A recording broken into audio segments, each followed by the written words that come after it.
नमस्कार दोस्तों, Radhe Radhe. Awesome collect tips में आप सभी दर्शकों का एक बार फिर से बहुत बहुत स्वागत है। दोस्तों, आज हम फिर उपस्थित हैं एक बहुत ही नए रोचक विषय के साथ। आज हम बात करने जा रहे हैं वैष्णो देवी मंदिर के उन रहस्यों के बारे में जिन्हें आज से पहले आपने अभी तक नहीं जाना है। दोस्तों, आज का वीडियो बहुत ही महत्वपूर्ण होने वाला है, तो वीडियो को अंत तक जरूर देखें। और इससे पहले कि हम आगे बढ़ें, अगर आपने अभी तक हमारे चैनल को सब्सक्राइब नहीं किया है तो जल्दी से कर दें, ताकि इस तरह की बहुत ही महत्वपूर्ण जानकारियाँ हम आपके लिए लाते रहें। दोस्तों, वैष्णो देवी का विश्व प्रसिद्ध और प्राचीन मंदिर भारतीय राज्य जम्मू और कश्मीर के जम्मू क्षेत्र में कटरा नगर के समीप पहाड़ियों में स्थित है। इन पहाड़ियों को त्रिकुटा पहाड़ी भी कहा जाता है। यहीं पर लगभग 5200 फीट की ऊंचाई पर माता रानी का मंदिर स्थित है। त्रिकुटा की पहाड़ियों में स्थित गुफा में माता वैष्णो देवी की स्वयंभू 3 मूर्तियां हैं। दाएं भाग में देवी काली, बाएं भाग में माता सरस्वती और मध्य में माता लक्ष्मी विराजमान है। इन तीनों पिंडियों को सम्मिलित रूप से ही माता वैष्णो देवी कहा जाता है। दोस्तों, माता के इस मंदिर को माता के भवन के नाम से भी जाना जाता है। इस पवित्र और प्राचीन गुफा की लंबाई 98 फीट है। इस गुफा में एक बहुत बड़ा चबूतरा भी बना हुआ है। इस चबूतरे पर माता का आसन है, जहां देवी त्रिकुटा अपनी माताओं के साथ विराजमान है। दोस्तों, भवन वह स्थान है जहां माता ने भैरव का वध किया था।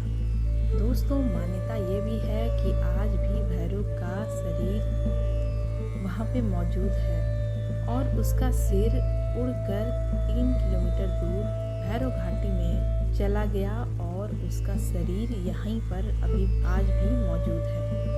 आज उस स्थान को भैरवनाथ मंदिर के नाम से भी जाना जाता है। दोस्तों, कटरा से ही वैष्णो देवी की पैदल यात्रा शुरू हो जाती है, जो भवन तक करीब 13 किलोमीटर होती है और भैरव मंदिर तक 14.5 किलोमीटर होती है। दोस्तों, मंदिर के संबंध में कई पौराणिक कथाएं भी हैं। एक बार त्रिकुटा की पहाड़ी पर एक सुंदर कन्या देखकर भैरवनाथ उसे पकड़ने के लिए गए। तब वह कन्या वायु रूप में बदलकर त्रिकुटा पर्वत की ओर उड़ चली गई। भैरवनाथ भी उनके पीछे भागा। मान्यता है कि माँ की रक्षा के लिए पवन पुत्र हनुमान पहुँच गए।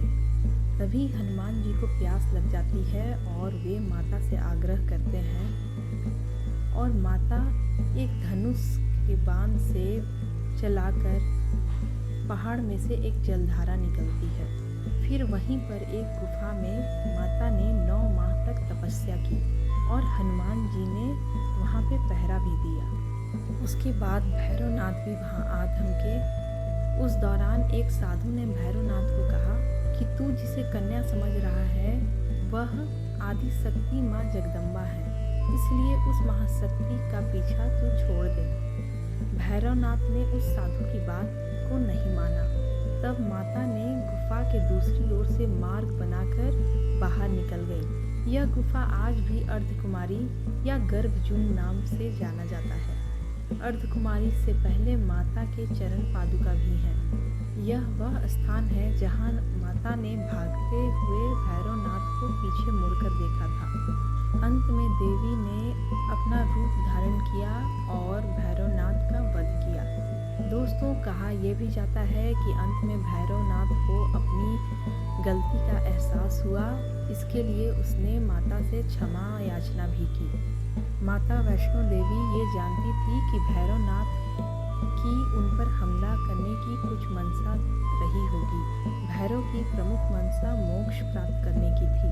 तब उन्होंने न केवल भैरव को पुनर्जन्म के चक्र से मुक्ति दिलाई, बल्कि भैरवनाथ को माता ने यह वरदान भी दिया कि जो कोई भी भक्त उनके दर्शन के लिए आएगा, वह तब तक पूरे नहीं माने जाएंगे जब तक मेरे बाद तुम्हारा दर्शन नहीं करेगा।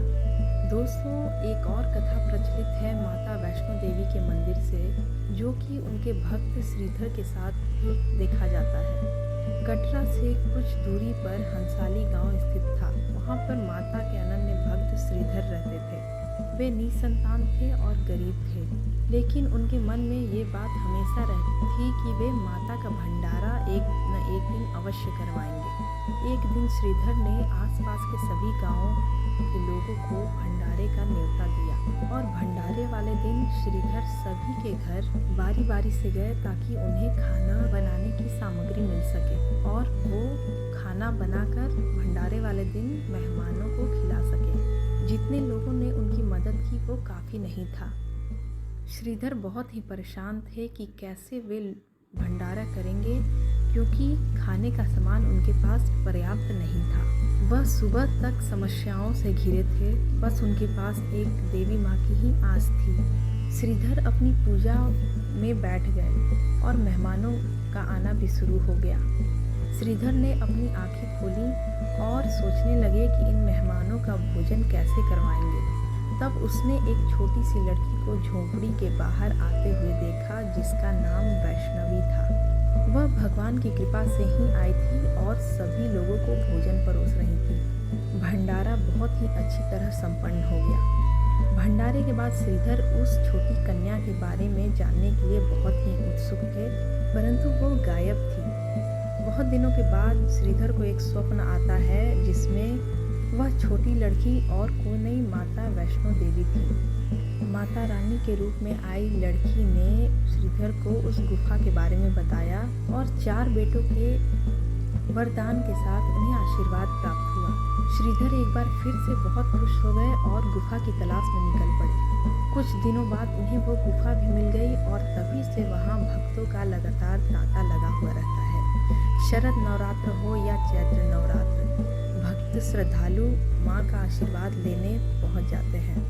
दोस्तों, मान्यता है कि वैष्णो देवी के जो गुफा के अंदर जो 3 पिंडियाँ हैं वो बहुत ही चमत्कारिक है। मान्यता है कि माता की ये पिंडियाँ साधारण नहीं हैं, अपितु अपने भीतर चमत्कारिक प्रभाव लिए हुए हैं। यह आदि शक्ति के भी रूप हैं। दोस्तों, ऐसी मान्यता है कि जो भी माता के भक्त इन पिंडियों का सच्चे मन से दर्शन करते हैं उनको ज्ञान, बल और धन तीनों की प्राप्ति होती है और माता का आशीर्वाद उन पर सदा बना रहता है। तो दोस्तों, आज का वीडियो कैसा लगा हमें ज़रूर बताएं। हमारे वीडियो को लाइक अवश्य कर दें और अभी तक आपने अगर हमारे चैनल को सब्सक्राइब नहीं किया है तो जल्दी से कर दें, ताकि इस तरह की रोचक जानकारियाँ आपको समय से मिलती रहेंगी। धन्यवाद दोस्तों, राधे राधे।